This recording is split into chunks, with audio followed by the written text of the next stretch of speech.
these companies are like a small like nuclear reactor, right? Like once you get that reaction going, it's like sustaining and it picks up. Wi-Fi just went through an explosion of use because of the iPhone. That came out, and all of a sudden Wi-Fi had previously been something that was like needed in a conference room.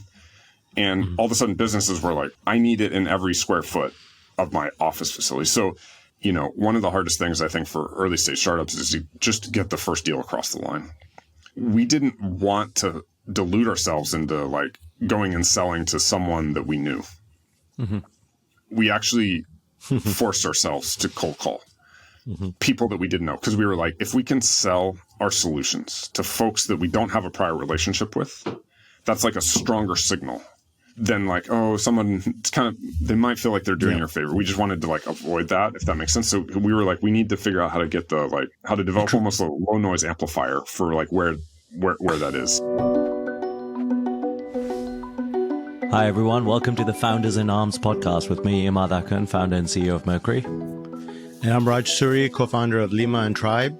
And today we have John Bicket, co-founder of Samsara, and before Meraki. Thanks for coming on. Samsara is a really interesting company, and you're a very interesting guy. I've been following you for a long time. Another kind of MIT engineer building great companies, especially in hardware and software. I mean, it's really hard to build companies. I mean, Immad and I talk about how difficult it is to build, these hardware software companies. So many of them end up failing, and is that something that you've always known you wanted to work in, or that you knew that it might be challenging, but it's something that you really enjoy taking on? Yeah, it's totally interesting. So first, thanks for having me on. I'm a huge fan of the podcast and love to follow on. And I love hearing the stories about other founders, just like the journey and the details that they go through. Yeah. It's interesting just to go through. I think the hardware and software is really interesting. And in a case, I know everybody has the kind of saying that's been kind of almost cliche about hardware just being really hard, and it is completely true. I think for us and for folks that don't have the context, the company that I'm the CTO for now is called Samsara. We serve the kind of industry of physical operations. So this is like folks that are either in transportation or delivering goods and stuff like that. And we make hardware platforms, but it's really kind of a vector for us to get software out there so that we can like read values out. We have hardware units that will plug into like a vehicle, if that makes sense, and read sensor stuff off of them. Those are telematics devices that folks can use to kind of understand where their fleets are out in the world, how they're operating, what the fuel efficiency of them, and things like that. And then we also have a bunch of safety applications. So we have an AI dash cam that we install, in vehicles, and helps folks that have fleets that of 100 or thousands of vehicles run safety programs really efficiently and actually like dramatically improve safety outcomes and reduce the number of accidents that they see out on the road. And these are like trucking companies, like what kind of companies are these? Yeah, and it's completely fascinating to see. It's, we say physical operations, and like, what does that actually mean? And it is, a big chunk is transportation. So it'll be trucking companies, LTL company, a bunch of those. It also could, one of our largest verticals is construction. And so, it might be the actual yellow iron, the stuff that you would see at a construction job site. But almost all of those companies also have, large fleets of Ford, could be like Ford F-150s that are that folks are driving out to go to job sites. Could be field services and things like that.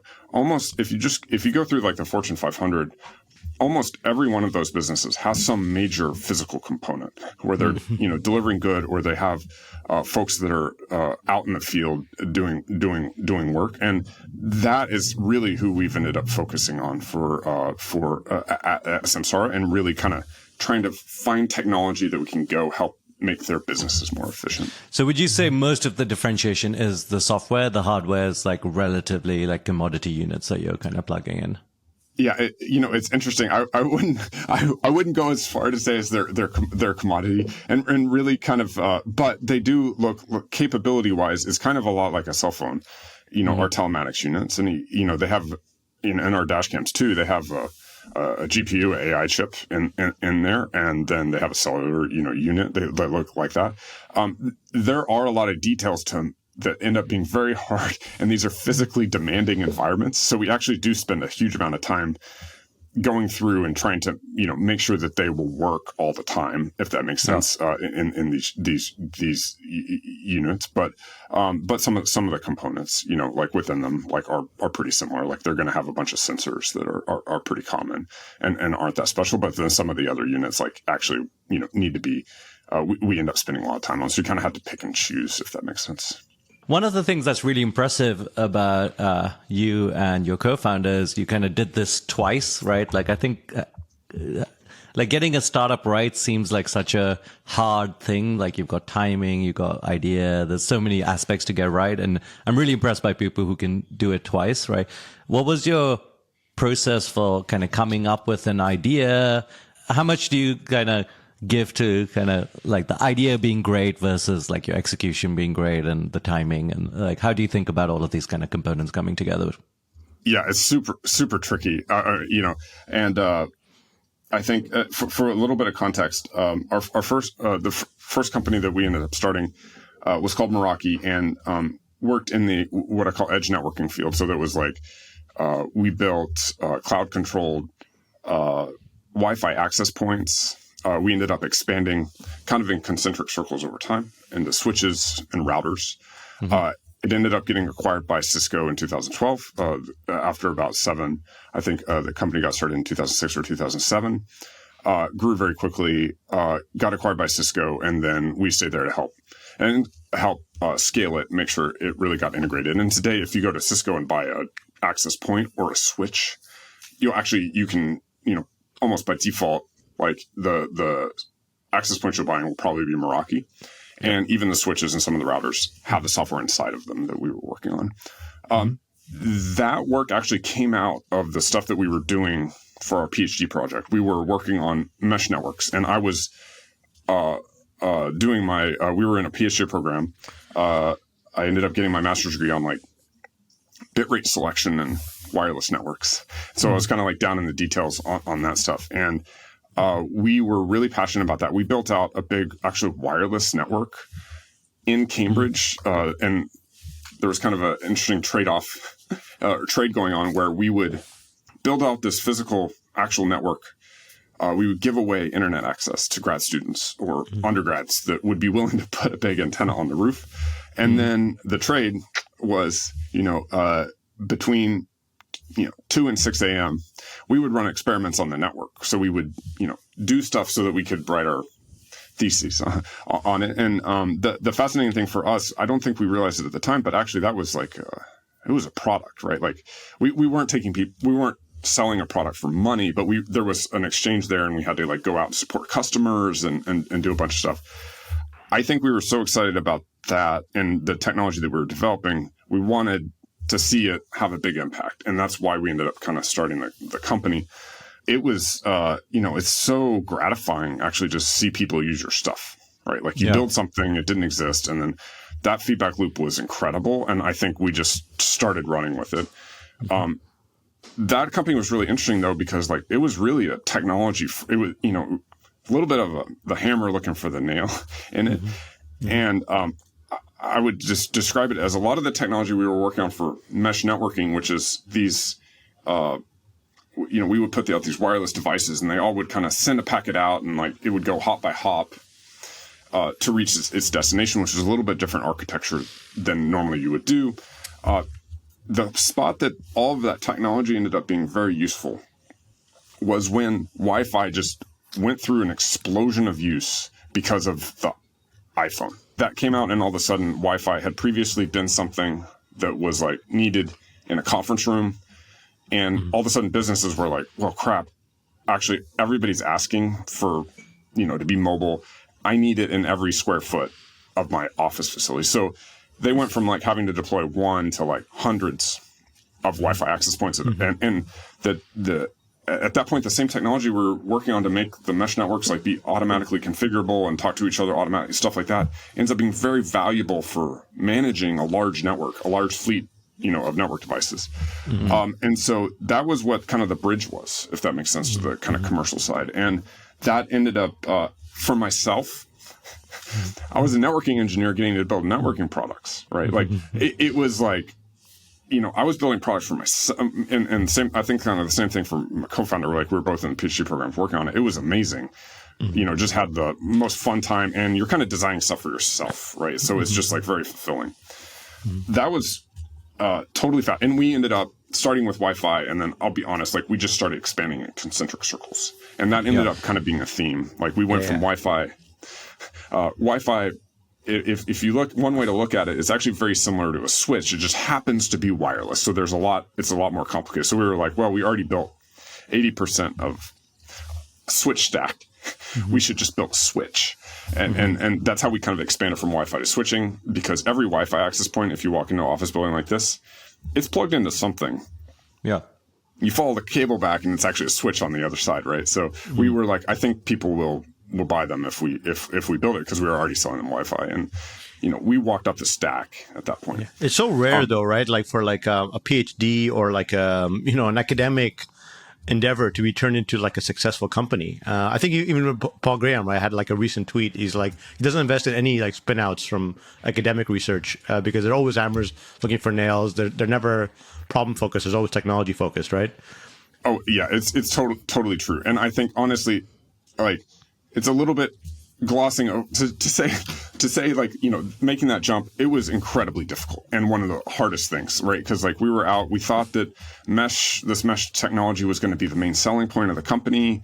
That wasn't the case at all. Actually, the users, their needs were much more basic, and they were like, look, how do I, it was kind of like you get out in the field and people were like, look, I need, how do I configure the network name? Like, the SSID. And I was like, they were like, I need to do that on like 100 devices. How would that even work? And you're like, oh yeah. I didn't think about that. Yeah. That wasn't part of my PhD. Yeah. Okay.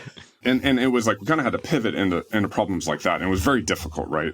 But I think there's something magical about companies. And one of the things I'm most excited about is like, actually, if you get that right, these companies are like a small like nuclear reactor, right? Like once you get that reaction going, it's like sustaining and it picks up, right? And all of a sudden, like, you solve those problems for customers, you're getting revenue back in the company, you can reinvest it in solving, and so it kind of starts to, have its own trajectory, which is amazing. And it's like, it's hard to describe like when that gets hooked up, and it's so much work, right? To like actually figure out like but it's incredibly gratifying. So, I think that was one of the interesting things. I think after we connected that, like, it was really difficult to come to those realizations and actually just be honest with yourself about like, oh, I need to make something that people really want and are willing to pay money for, if that makes sense. That's the ultimate check, right? On stuff. But I think, it's one nice thing. And like, I would have never, if you talked to me across, if you would have said like, hey, are you going to be really interested long-term in selling, enterprise software solutions, I just didn't understand the nuance. Now I'm like, it's amazing. You can go talk to people. They'll tell you exactly like what you should do, what problems they're trying to solve. Like having that kind of clarity is incredible. So I think like it's hard to appreciate like some of those stuff like outside of the moment and stuff like that, but kind of interesting if you can get past some of the challenges. I remember the first time we installed a Meraki system at our office. This was a long time ago. It was like magic. Like it was the first time you could get Wi-Fi everywhere. Before it was always like, oh, you had to like get close to the router, and you would get around there, and then you'd go to the restroom, and the Wi-Fi would stop working. So, I mean, it was really awesome. We deployed Merakis at all of our restaurants, when we were installing Presto. Oh, you did? So that's Merakis supported all of our tablets, which people use at Applebee's and Chili's to order and pay. And it's a really nice feeling when you talk to people that have used your product. Like I completely get that. Like I go to like a startup event and someone's using Mercury, and I'm like, oh, that's so cool, and it like makes you feel great about it. Was there a similar process for Samsara? Was there a kind of like a research thing that you were like, hey, like this should be productized, or was it like a very different kind of discovery process? Yeah, it's really interesting, and I'm curious to hear from you guys also, like how you kind of like have thought about this and thought about different opportunities and stuff. I'll give you a little bit of context. So we ended up partnering and selling the company to Cisco in about 2012. We integrated in the company and spent, a while there making sure it would be successful, because it is actually like a really big kind of challenge organizationally for them to do, to take in an acquisition and for it to be successful. And it was an amazing home for the Meraki team. We kind of continued, to do product development and things like that. But I'll be honest, like we worked on those couple products. We had 2 or 3 others that we had been working with the teams to kind of expand in everything someone that was installing a network at a facility would need. So we, the teams kind of worked on a couple new products. Like we were working on cameras and a few other things there too, aside from routers, which is one of the another one of the interesting product lines that they had. And after about a year and a half, I think we did a lot of work to, enable the rest of the organization to be able to carry that forward. And that has been really cool to see. I'm so glad we worked with that. And we also went through and kind of identified the next, helped, partner with the rest of the organization to say like, hey, these are the folks that can really help lead the organization to the next stages. And like, someone ended up taking over my job as CTO, and they did a great job, and similar for the other execs. That was really gratifying to see.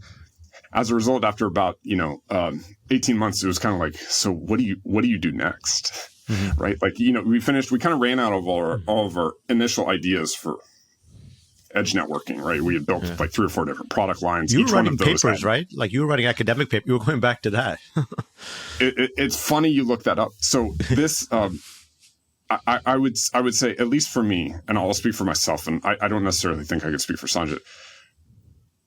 It was a major kind of existential moment, and I had a lot of trouble with it, if that makes sense. And the reason we actually wrote a paper, we're like, maybe we'll go back to grad school and work on that. And I'll be honest. Was it an existential moment because you had so much of your identity kind of wrapped up with Meraki?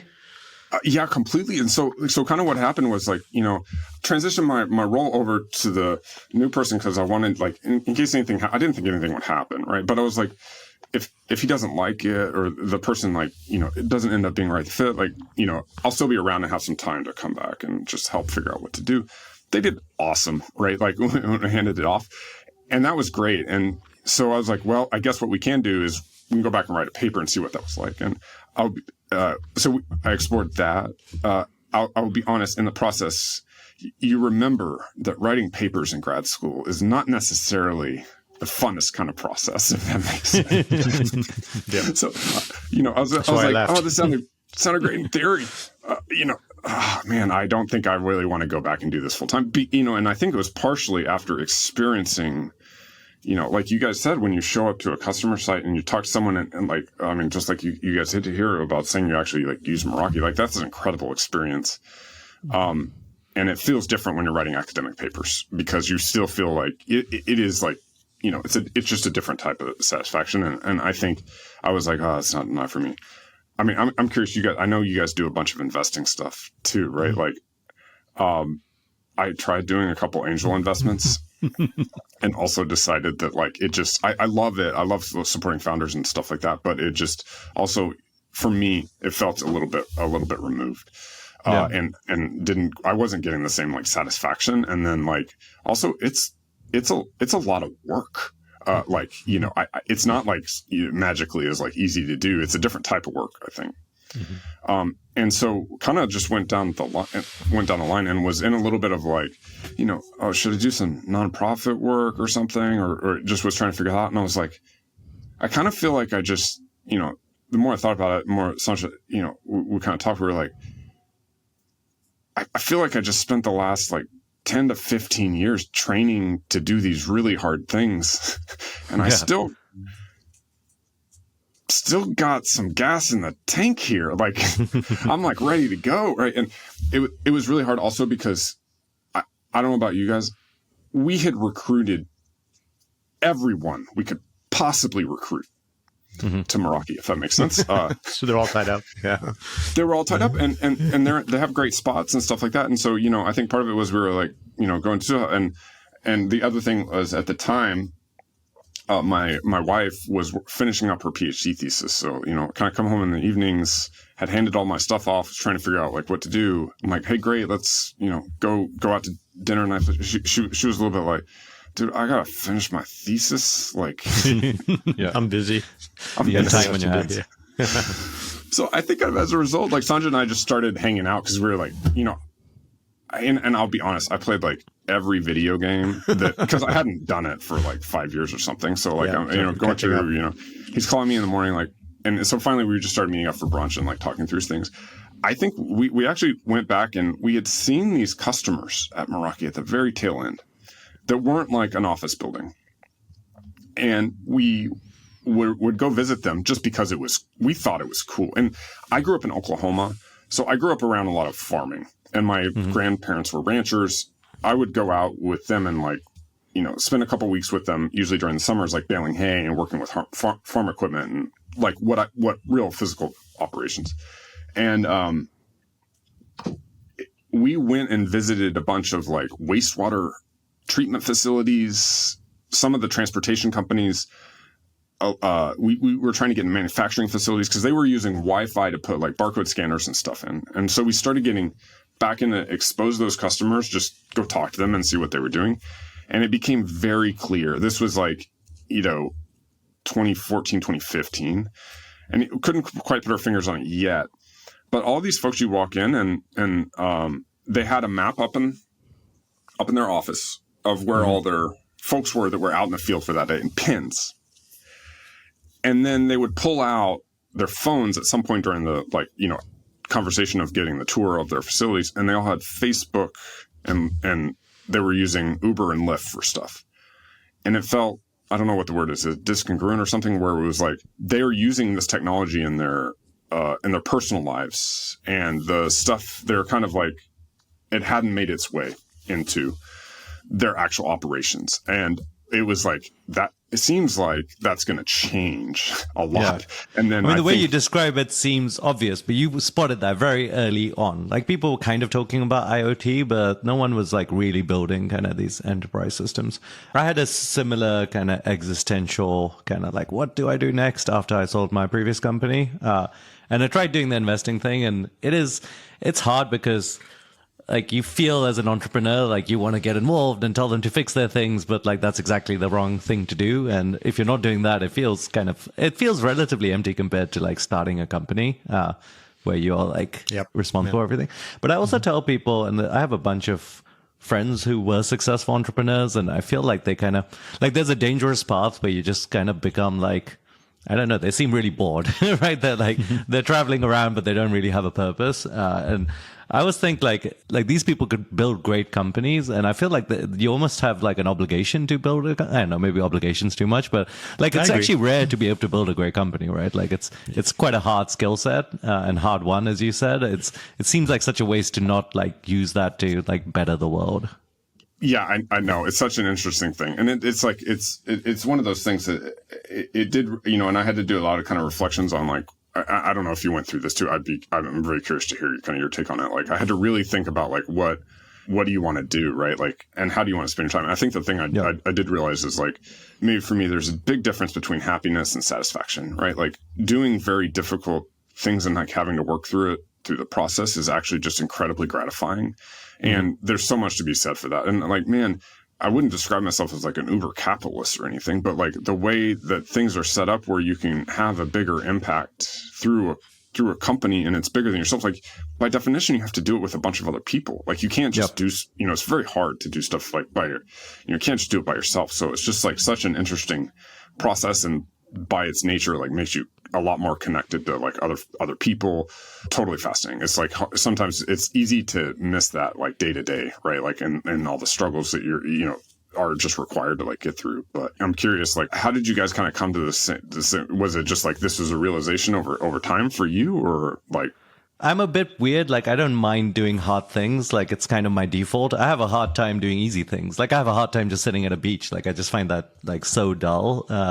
Whereas like I don't mind doing like a grind or like, I think those kind of things, as you say, are much more satisfactory. Like finding meaning and satisfaction is way more important than like short-term happiness. And I just find I've always kind of felt that.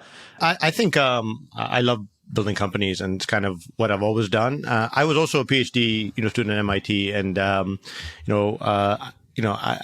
spent a lot of time with other, really smart PhD students, like who were working on great research. And I did explore this idea of like spinning out research, for example, right? And like that, there were a lot of great people doing that at that time. There was a lot of cool energy companies. My thesis was in chemical engineering, so there's some cool energy companies coming out of MIT. But, I think when I look back on it, like almost all those companies struggled, right? Almost all those companies failed. I've always been thinking like, why is that? There's all these great people at MIT, and they really struggled to come up with like a good company right after like this academic journey. And, it sounds like what you did that was unique was like you actually did this like pilot test almost at MIT. You were actually testing it with real people right there. And maybe the technology also enabled you to do that, which is it's much harder to do that with like a battery company, for example, right? Necessarily. Oh, yeah. And I think it's really hard on these things. I feel like, in some sense, it's like, the balance of like trying to get lucky with the initial starting conditions or like even what the research was, if that makes sense. I mean, they think like considering anything in the hardware is so difficult. The fascinating thing I know that like Sanjit and I spent a lot of time was not dissimilar for, I think the stuff you guys do here is actually, and back then it was, there weren't podcasts with founders that you could like go kind of hear the stories. We just went through systematically and actually looked up every successful academic entrepreneur and then like really studied them. And like there's a bunch of folks especially at Stanford that seems to be like they classically, I mean, there's so many stories about startups coming out, especially from the computer science department. It is the culture is a little bit different than MIT. If that makes sense. And I know even Sanjay ended up, I think one of his advisors was Nick McEwen. And there's a cohort of professors, from Stanford. I mean, you can follow them every few years on, they'll do some research and then that'll end up giving them a bunch of ideas. So we did study those folks like very carefully. And I think it was helpful for us because we were in the networking space.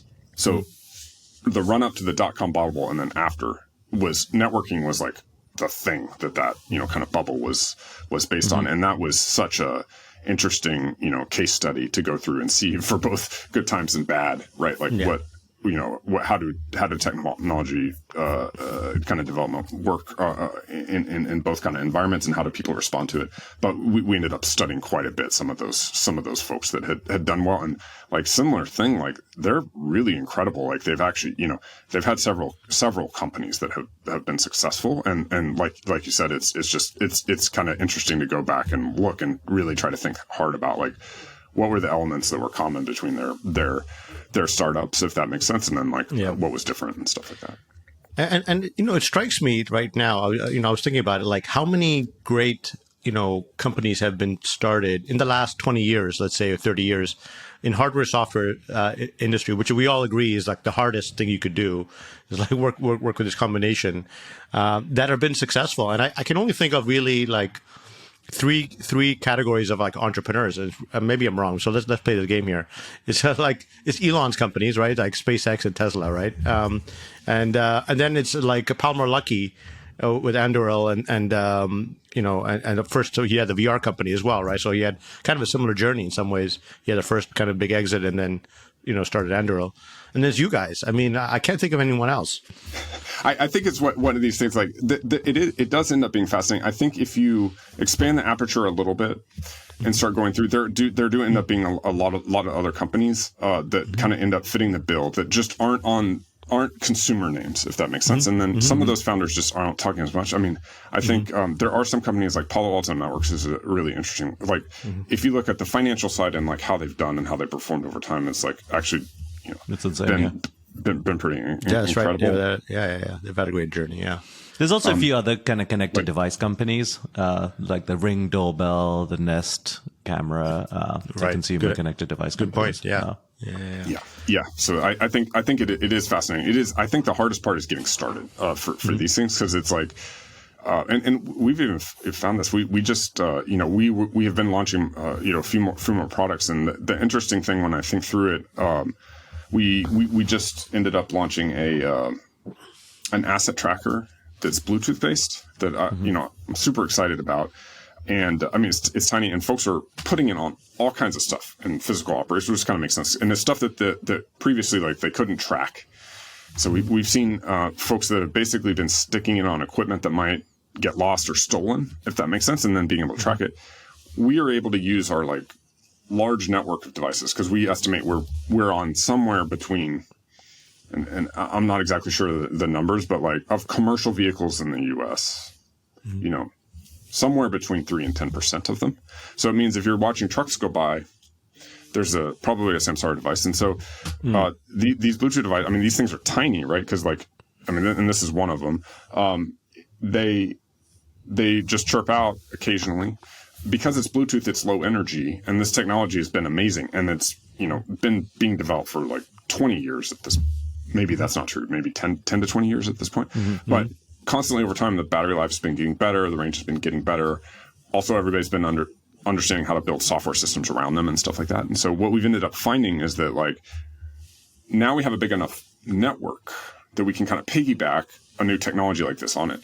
There's zero chance when we were getting started, as a new company, we could have actually like constructed a product that has these kind of capabilities, if that makes sense. It was only once we had something at scale in a network, kind of like out in the field, in a real platform, if that makes sense, that we could even consider doing that. So I think, it's kind of one of the hard things about some of this stuff is like the plays right at the beginning, when you're trying to just like find your first foothold to be able to start scaling up, the wall, if that makes sense. It is like so tricky and so hard to do. And the fortunate thing is that that's not really something that needs to be totally repeatable, and there needs to be a reproducible process once the company like gets off the ground. But it's so hard, and why, like, I think, there are all those analogies for like just getting off the ground, why it's so difficult. I mean, you were doing this as like a serial entrepreneur, so you already had a success. But for first-time founders building this type of company, do you think it would be much harder without that track record to attract capital, et cetera? There's a different set of challenges, right? Like, the certainly first time around, like, you're trying to figure out everything. And I mean, I'm curious to hear like how you guys did it. I think you need to figure out everything from like, how do you find office space, and like, what does that look like? And what's appropriate to do and things like that, to actually like getting product market fit. And that's really what matters. I think the hard thing about when you're, going for the second time around. And I think one thing we're really cognizant of, there were two things. One is you're right. It's like, it's easier to recruit people. But the secret thing that I think I would tell folks is like, and the thing that like was really interesting, right? It's still really hard. And like, even recruiting, like, I remember this early on, like we felt like we had an incredibly high hit rate on folks that we were going out, because we were kind of like going back, and talking, to folks that we knew were very good and we had worked with before and we had a track record with. And still, like, our hit rate was like probably 50%. And part of it was like, and I think it's akin to on product market fit timing. There are some folks that just like, they may just not be able to come join a startup because, like, hey, if it doesn't work out in 6 months, like that's not acceptable to them and their family, right? Totally understandable, right? So there were some folks that we need to start recruiting them, and it still took, a year or two to be able to pull them in. Wow. And other stuff. But I think our second time around, once we ended up kind of identifying that we felt like there was something, and for us, what it did, and it reminded me, when we started talking to physical operations and understanding they were going to go through this technology transition, it reminded me of seeing cloud and seeing mobile, in those waves where it was just like, it was kind of, you could see the graphs, understand like what the technology curves were, and you knew it was kind of going to happen and it was going to be big. So it felt like that it was like, didn't want to miss out on that. So I think that's what propelled us, forward. And then we just started needing to put in the hours to like go do all the things that we knew we needed to do. The hard thing, I think, was that we ended up knowing was that sometimes it's easy to fool yourselves, if that makes sense, and this get ahead of your tracks. And we really forced ourselves to do some very hard things early on, as in, one of the hardest things I think for early stage startups is to just get the first deal across the line. We didn't want to dilute ourselves into like going and selling to someone that we knew. Mm-hmm. We actually forced ourselves to cold call people that we didn't know, because we were like, if we can sell our solutions to folks that we don't have a prior relationship with, that's like a stronger signal than like, oh, someone, it's kind of, they might feel like they're doing you a favor. We just wanted to like avoid that, if that makes sense. So we were like, we need to figure out how to get how to develop almost a low noise amplifier for like where that is. And that was really, that's interesting insight, right? Do the hard things early and really test the product market fit, right?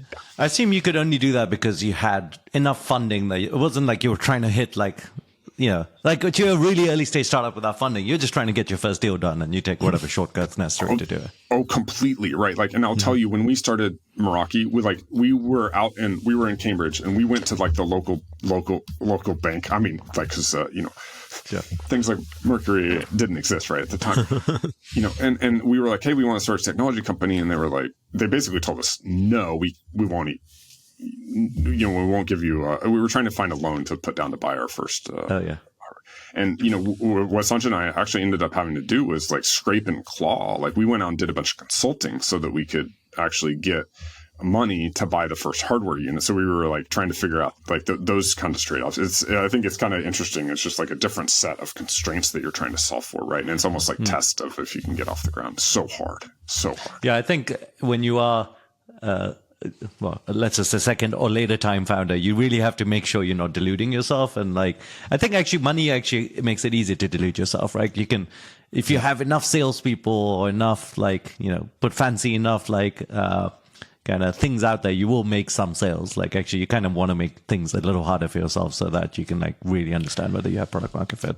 Yeah, absolutely. I think repeat founders who have had some exit before, like they often make the mistake of raising too much money, and like I've seen it. You and I might have seen it so many times, right? Like I don't think raising money by itself is a problem. I think spending it is the problem. So if you have the discipline to not spend it, it's fine. We raised $6 million when I started Mercury, and we only grew a team of like 8 people for 2 years basically until we launched and we were sure it was working. But it's really hard to have that discipline. Like it's very tempting to. What did you do to keep that discipline? Like how I don't think I've ever seen it done really well. So maybe you can. So share basically, the what happened is like I talked to a bunch of other fintech entrepreneurs, and like I heard all the horror stories. And like the horror stories are like, hey, it's going to take you like, and this was 2017, so fintech was still fresh. The horror stories are, hey, it's going to take you like 3 years to launch this thing. And I was like, okay, no matter what, like I want to launch like I don't want to fail because I ran out of money before we launched. So the whole path of like getting to market was quite an unknown. In the end, it took us 1.5 years to launch. But I was really prepared for it because I was like, if it takes 3 years to launch, then it's going to take like 6 to 9 months to prove anything. So I needed 4 years runway. So I was very paranoid about spending the money. In the end, I guess we could have spent it more and everything worked out. But also like, when you have a team of less than 10, let's say, like everyone knows everything. They're all working like to the goal. It's like super, like there is no collaboration bottleneck. As soon as you go above 10, 20, you end up just slowing things. Like every incremental person is just slower. And I've always been like a believer in that. So that helped. I guess we're coming towards the end, and I really wanted to ask John about culture. We've hired a couple of Samsara people, and I always felt like they talk very fondly about Samsara and the culture you built. And now you're, I think, around 3,000 people. So I guess how did you think about building that initial culture, and how have you thought about kind of scaling the culture? Yeah, it's been really interesting, and I think it was one of the things we focused on when we started the company, and I think especially the second time around, because we knew that was actually like, as founders, right? That's one of the biggest levers that you have, right? And actually, like as a founder, no one else can really set. It's actually your job, right, to set the culture for that.